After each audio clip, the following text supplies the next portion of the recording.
Hello, this is the Watchdog, and welcome back to Fun with Watches. If watches weren't fun, you'd only need one. Today we're going to review the DOXA Sub 300 Sharkhunter. Let's start out with the wrist check.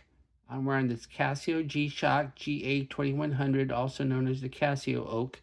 I just did a comparison video where I compared this to some other more affordable alternatives. And Grogo's wearing my Pagani Design PDYS-027, which is an homage to a Rolex Land Dweller. Grogo said that Master Yoda's Force Ghost is so upset that he lost on Jedi Jeopardy because he kept giving answers that ended with a question instead of started with a question. So he decided to start his own game show where you have to give the answers that end with a question. He's calling it Precarious, it is. All right, let's take a look at the watch. It comes in this very nice travel case with a zipper.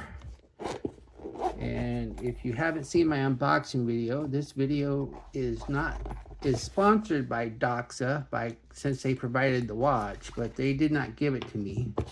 So I have to return it. And the backstory is I was at the Wind Up Watch Fair in Chicago not too long ago, and I talked to a very pretty lady named Jacqueline who was the head of their sales, and we discussed sending me a review watch, and she said she would send me one as long as I swore never to review another more affordable alternative such as a Pagani Design or a Sujas. She calls them Foxas, as in faux doxas. And I agreed. And so she sent me, I asked for the DOXA Sub 300T and they sent it to me, but unfortunately they sent me her own personal one, which was much too short for me to wear. And after several attempts to get links, they went ahead and decided to have me send it back, and they sent me this one instead. And this is a different model though. The last one was the Sub 300T, and this is the Sub 300 without the T. And they do look very similar, but there are some very big differences between the two. This is the second DOXA on my channel, but the first one that I have actually reviewed. This is a Sub 300 without the T, which looks very similar to the Sub 300 with a T, but there are significant differences between the two models. This Sub 300 has 300 meters instead of the T's 1200 meters, and no helium escape valve either. Yet this watch has an MSRP of $25.50, which is a whopping $600 more than the 1950 T model, and you would think it would be the opposite. But one thing this has that the T does not is a cost-certified movement, which explains the price difference. DOXA has a long history of making dive watches and even worked with Jacques Cousteau to develop their first dive watch back when people actually used their dive watches to time dives. One of the biggest hurdles of scuba diving is dealing with decompression, and most DOXAs have a dual bezel that not only times dives, but lets you know if you can safely ascend without decompression stops. This watch comes in 8 different colorways, each with a name. They sent me the black dial, which is the Sharkhunter. There is the orange Professional, which is what I picked for the last watch. Then there is the blue Caribbean, the silver Sea Rambler, yellow Diving Star, sky blue Aquamarine, white Pearl, and the green Sea Emerald. Only the silver and green have sunburst dials. You can have the Beads of Rice bracelet or a color match strap. The strap saves you $50. The watch is 38.7 millimeters if you measure at the bezel, but 42.4 millimeters if you measure at the case. It's 44.7 millimeters lug to lug, which is a fairly short lug to lug for a 42 millimeter watch. It's 13.5 millimeters thick, but that includes this dome box crystal. Has a 20 millimeter lug width, but the strap where it meets the case is 23 millimeters. And then it's 20 millimeters where it meets the clasp, and weighs 123 grams on the supplied rubber strap, size to my 7.5-inch wrist. The bezel is a 120 click unidirectional, and the action's really good.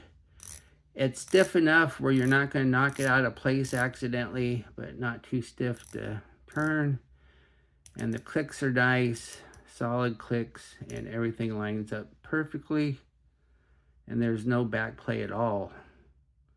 Then the inner part of the bezel is minutes for timing, And the outer part of the bezel is the no decompression scale. Now the sub 300 is in meters, where the 300T is in feet. And so basically the way it works is how deep you go, it tells you how much time you can spend in that depth without having to decompress. And once again, though, most modern scuba divers are not going to use a watch to do that. They're going to use their dive computers. And they're going to use their dive watches as backups in case the dive computer breaks on them.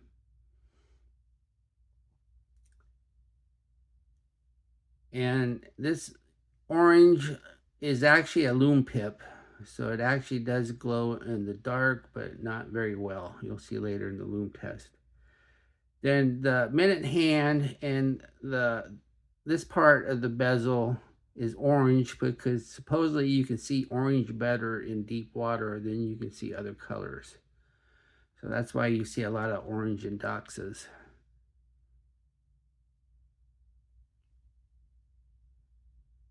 Then we have the dial. It says DOXA automatic up there on the top left, and then on the bottom it says sub 300 Sharkhunter. And once again, only the black is called the Sharkhunter. All the other colors have their own names. And then we have the indices and markers. It says Swiss made on the bottom because this is a Swiss made watch. And then we have the hands. We have a very large minute hand, but a very small hour hand. And this is done because in diving, you're emphasizing the minute hand, not the hour hand. You don't care what hour it is. You care what minute it is since you started the dive. And then we have a second hand with the square lollipop. And this has got a smooth sweep because this is a 4 Hertz movement. Then we have a date at the 3 with a border, no cyclops. And it's a nice looking dial. And this one's flat. And 2 of the colors do have a sunburst effect, but not this one. Then we have the crown. The crown is signed. And it's a screw down. And this helps with the 300 meters water resistance. And then when you go to screw it back down, it catches right away. And you don't feel like you're going to strip it. So it has good thread action. Then we have the crystal. The crystal is a double dome box crystal. And it sticks out quite a bit. It's quite a bit of a box. But it's a very nice crystal. As you can see, it is double dome. There's no distortion. And you can see a slight blue tint of AR coating. So they does a really good job of not reflecting the light. You gotta hit it head on to get a good reflection. So the crystal is nice. And this is compared to the 300T's flat crystal. And then we have the case. The case is a cushion case, brushed up top, polished on the sides. And once again, no helium escape valve on the 300. You get one with 300T. And so the case is very nice, looks nice, shaped nice. Then we have the case back. Case back says DOXA. Then it says certified chronometer, because it is certified. Then it says 30 ATM, Swiss made, DOXA sub 300. Then it says patented, and I think the patent is this decompression scale. Underneath the case back is either a ETA 2824-2 or a Solita SW200. And these are the certified versions of these, cost certified versions of these movements. DOXA doesn't play the game where they label a existing movement as their own and give it a reference number and all that. They just don't mention the movement at all, other than the fact that it's certified and 4 hertz. They don't actually give you which one it is, and I didn't feel like unscrewing this to take a look. More than likely it's the Sellita, because this is not a Swatch Group watch, and Swatch has been pretty stingy with ETA movements lately, making sure that their own brands get supplied first. So that's why most brands are using Sellita now.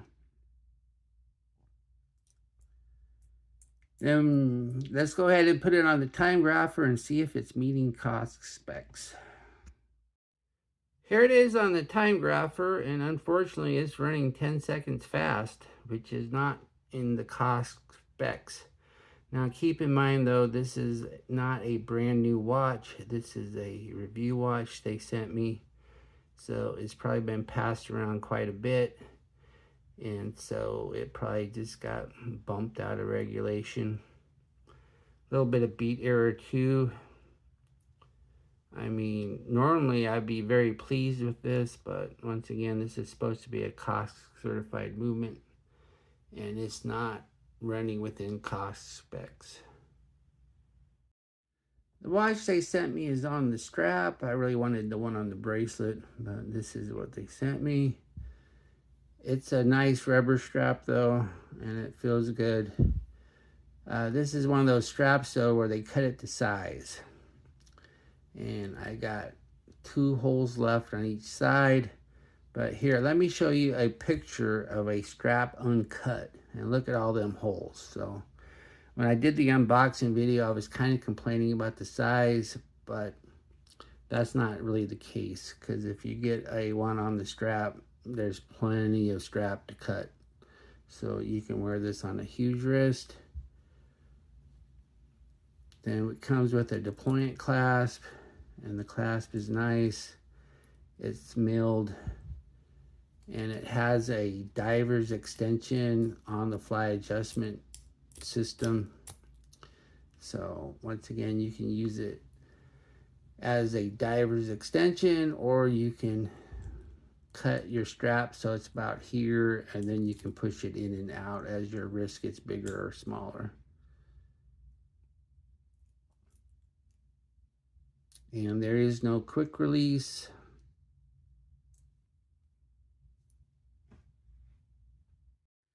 Here's the watch on my 7.5-inch wrist. It looks nice. It wears nice. It sits nice and flat on the wrist. And once again, I got 2 more holes I can cut on this strap on each side. And once again, if you look at the strap uncut, you could wear this if you had a 9.5-inch wrist, no problem.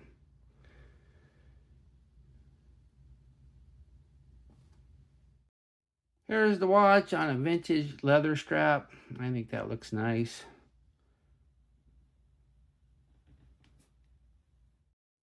Here it is on a Vario Italian leather strap.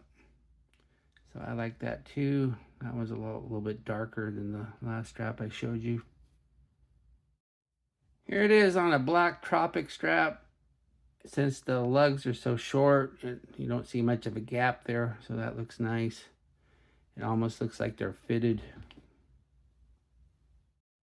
And here it is on a mesh bracelet. This is a bracelet designed for the Seamaster 007. So that looks nice too. Here we are in the Lume room. It gets dark under the water, so a good dive watch should have good lume. Unfortunately, this DOXA has one big flaw. As we speed up the time, we see a pretty good green C3 color glow. Unfortunately, the orange lume pip is already about gone, and thus makes the timing bezel about useless in deep water. The other markers aren't much better, but at least the hands are doing pretty good, with the minute hand outperforming the hour and second hand. It is really too bad that the lume pip doesn't match the minute hand, as they should work together as a team.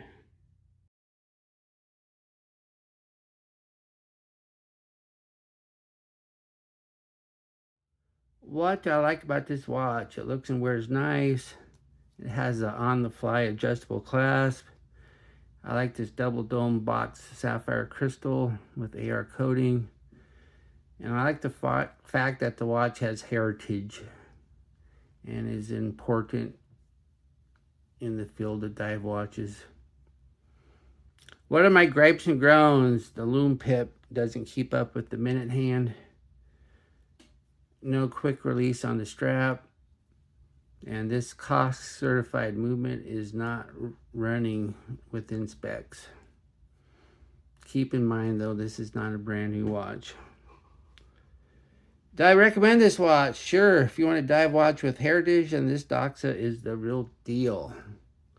Personally though, I think I would choose the sub 300T over this one. To me, the cost certification isn't as important, and I would spend less money on the other one and get more water resistance in the helium escape valve.